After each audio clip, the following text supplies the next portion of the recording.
எவன் ஒருத்தர் முடிக்க கூடாதுன்னு நினைச்சாலும் காலையில அவன் தரிசனமாவே இருக்கு. ஏனுங்க நான் மில்லுக்கு போகணுமா? அங்கேயும் இங்க நின்று எப்படி? Very good morning captain. Lakshmi, கடையில எனக்கு நிறைய வேலை இருக்கு. நான் ஒரு பக்கெட் தண்ணி அடிச்சுட்டு போகணும். அவன் எந்த பக்கம் போச்சல்? என்னம்மா மிலிட்டரி காலங்காத்தால சுத்தி வளைக்குது? நான் எப்பவுமே ஒரு பயம் இருக்கும், இல்ல ஒரு அன்பு கலந்த மரியாதை இருக்கும். What happen today? காலைல காஃபி குடுக்கலையா? 5:30 மணிக்கு நானே ஒரு டம்ளர் கொண்டு போய் கொடுத்தேன். அப்புறம் 7:30 மணிக்கு அவரே ஒரு டம்ளர் கேட்டு வாங்கிட்டாரு. லட்சுமி, நான் ஒண்ணு வேலை வெட்டி இல்லாத சோம்பேறி, இது அவன் மாதிரி.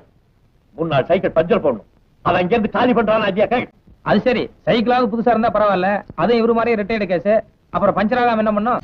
லட்சுமி, எல்லாருக்கும் பேசுற மாதிரி உங்க அண்ணன் எனக்கு பேசிக்கிட்டு இருக்கான். யாரு என்ன சமாச்சாரம் அவனுக்கு தெரியாது. சொல்லி வை. இவரை பத்தி தெரியாதா? இந்த நாட்டுல இருக்கிற 36 கோடி ஜனங்களுக்கு இவருன்னு அத்துப்படி. போன வாரம் கூட சிமெண்ட் கம்பெனி முதலாளி